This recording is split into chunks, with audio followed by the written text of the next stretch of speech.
रोटी।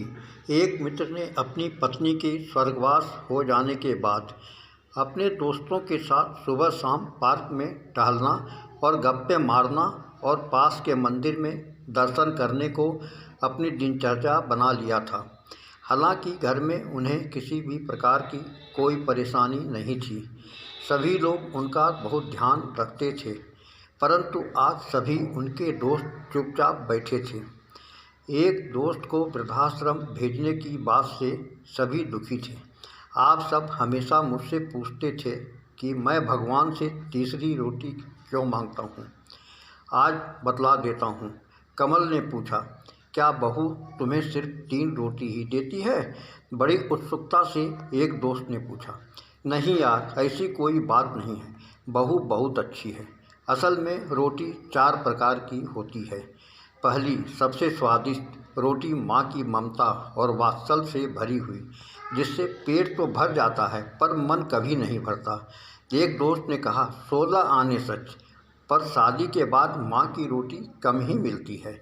उन्होंने आगे कहा, हाँ वही तो बात है। दूसरी रोटी पत्नी की होती है, जिसमें अपनापन और समर्पण भाव होता है, जिससे पेट और मन दोनों भर जाते हैं। क्या बात कही है यार, ऐसा तो हमने कभी सोचा ही नहीं। फिर तीसरी रोटी किसकी होती है? एक दोस्त ने सवाल किया।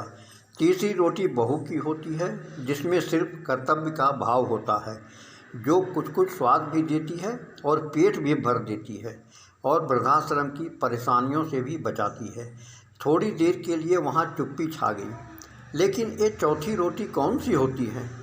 मौन तोड़ते हुए एक दोस्त ने पूछा। चौथी रोटी नौकरानी की होती है, जिससे ना तो इंसान का पेट भरता है, ना ही मन तृप्त होता है, और स्वाद की तो कोई गारंटी ही नहीं है। तो फिर हमें क्या करना चाहिए यार? माँ की हमेशा पूजा करो, पत्नी को सबसे अच्छा दोस्त बनाकर जीवन जियो, बहू को अपनी बेटी समझो और छोटी मोटी गलतियाँ नज़रअंदाज कर दो। बहू खुश रहेगी तो बेटा भी आपका ध्यान रखेगा। यदि हालात चौथी रोटी तक ले ही आएँ तो भगवान का शुक्र करो कि उसने हमें जिंदा रखा हुआ है। अब स्वाद पर ध्यान मत दो, केवल जीने के लिए बहुत कम खाओ, ताकि आराम से बुढ़ापा कट जाए। बड़ी खामोशी से सब दोस्त सोच रहे थे कि वाकई हम कितने खुशकिस्मत हैं।